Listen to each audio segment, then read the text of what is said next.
Hi Taurus, welcome po sa inyong reading. So this is for August the 16th to August the 18th reading. Para po sa mga bago, don't forget to click the subscribe button, smash the like button, comment below kung kayo po ay nakaka-resonate, and hit the notification bell. Kung gusto niyo pong sumali sa ating live sessions, sa kabilang channel po yan, that is Pabaylan TV. Yan po ang ating unang channel catered for our international audience. Ano po? So, Taurus, kung gusto niyo pong kung hindi nyo maabutan yung live sessions, pwede naman kayo magtanong dito sa comment section as long as the question po is answerable by yes or no. Alright? So, I want you to know, Taurus, that this is a general reading. You may resonate with the entire reading or you may resonate with some bits and pieces of the reading. Take what's only yours. Simula na tayo. Taurus, bakit parang sabi natin dito, ganito ba talaga kapag medyo umaayos ang buhay, no? Whether umaayos ang buhay dahil sa pera, umaayos ang buhay dahil meron taong nag-aalaga, no? Whether again, it is career, finances, romance, meron talagang taong parang hindi masaya na masaya ka, no? Parang dehado sila kapag nakangiti ka, no? Parang sinasabi dito na wala kang karapatang sumaya, no? Bakit? Sa kanila ba, yung kapag ba masaya ka, lumulungkot sila, no? Or kapag kumbaga yung pagkatalo mo, yun yung kinakasaya nila, yung gitera, no? So, um with the Page of Swords and the Four of Pentacles. So, kadalasan, ito pa yung mga taong sobrang close sa atin.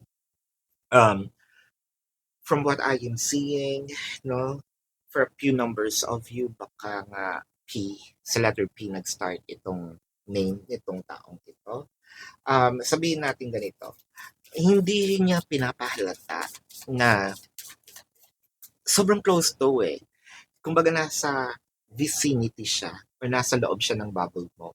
Ganun, hindi naman niya pinilit mag-penetrate, pero ganun siya, no? Pwedeng family members, pwedeng family ng person natin, kaibigan, kaibigan mo, kaibigan niya, katrabaho, what have you. Pero, magaling siya kasi hindi naman siya no? Hindi naman siya ganun kagarapal kapag kaharap ka. So, one thing's for sure, na pinaplastic ka nito tao. Actually, ang daming sinasabi, hindi lang sa'yo, kundi sa person mo. Usually, Taurus, this is supposed to be a romantic reading. Well, somehow it affects dahil parehas kayo, no? Na parang sinisiraan.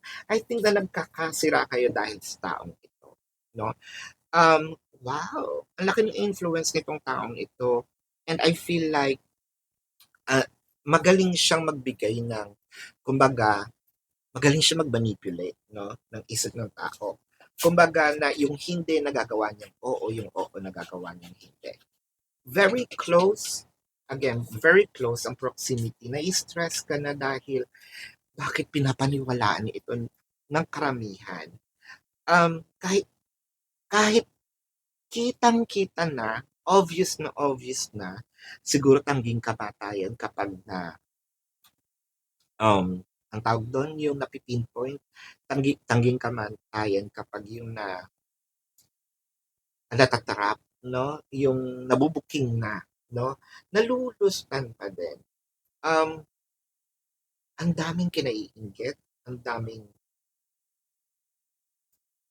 I think na meron tong plano, no? Kung katrabaho man ito ng person mo, madami tong gustong gawin para mapaghiwalay kayo, masira kayo. Whether it is close sa'yo or close sa person mo, no? The Empress o inggit sa beauty, no? Kasi Empress is a person who actually excels. Empress also is a sign of Venus, di ba? This means beauty, love. So, ganun ba tayo? Artistahin ka ba? Taurus, at inggit na inggit itong taong ito? No, kasi parang feeling ko, kung anong ginagawa mo, ginagawa niya. Ay, parang nagpapanggap ang friends. The Knight of Swords. Parang hindi siya nagpapahuli, no? Or hindi nagpapahuli, or hindi nagpapahuli. Ayan. So, double meaning, double-edged sword yan. Um, Kasi parang kung ano yung nakikita niya sa'yo, yun din. Dapat meron din siya. Ang hindi niya lang makuha, uy, hindi niya makuha yung asawa mo, or yung itong boyfriend mo, or itong person mo, or hindi siya makakita ng ganong klaseng tao. Eh kasi, kinukumpara naman. Alam mo, may nagkukumpara talaga ng sarili niya sa'yo. Um, ang galing nito kapag yun sa mga posts, no, sa pwedeng Facebook, no, na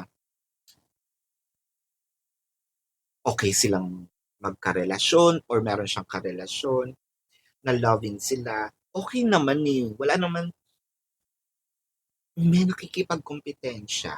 Whether it is kapitbahay nyo, no, nakipagkompetensya sa inyong mag-asawa, um, or kaklase mo, nakipagkompetensya dahil maayos yung relasyon mo, or katrabaho na bida-bida, no, dapat to may franchise ng Jollibee. Baka naman Jollibee, no, with the Handman and the Wheel of Fortune.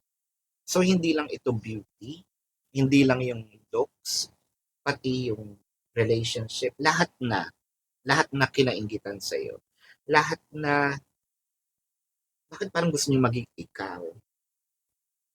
Ay, so, dapat romantic reading to, no? Bakit ganyan? I think that there is a lesson that this person needs to learn, or it could also be you that you have to learn. I think that if you might be in this situation, you might want to cord cut, no? Or cut the cord with this person. You know it. Nafe-feel mo. If this is actually the sign that you are looking, waiting for, eh, makinig na, no? There are already writings on the wall.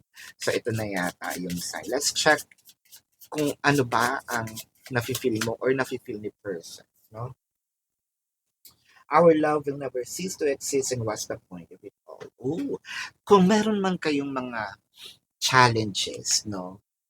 Because of this person, I feel like gusto naman ding ipaglaban ni person. Bakit tayo naniniwala, no? Or dadating yung time na magkakaroon ng realization na, oo nga, bakit ako nagpadala? Bakit ako, um, bakit, bakit ako nakinig? At the end of the day, tayo yung team, di ba? So, dapat tayo talaga ang gumagapi dito sa kalaban natin, no? So let's check the zodiac sign of your person. This could be their sun sign or a placement in their chart. I am seeing Pisces, Taurus, Aquarius, Sagittarius, Virgo, Scorpio, Capricorn, Cancer,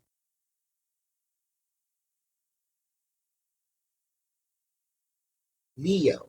Yeah, so this is your reading, Taurus. Para po sa mga bago, don't forget to click the subscribe button, smash the like button, comment below kung kayo po ay nakaka-resonate, and hit the notification bell. Kung gusto niyo pong sumali sa ating live sessions, dun po yan sa kabilang channel. That is Babaylan TV. Na yan po ang ating unang channel catered for our international audience. So, Taurus, kung hindi nyo po maabutan yung live sessions, pwede naman kayo magtanong dito sa comment section as long as the question po is answerable by yes or no.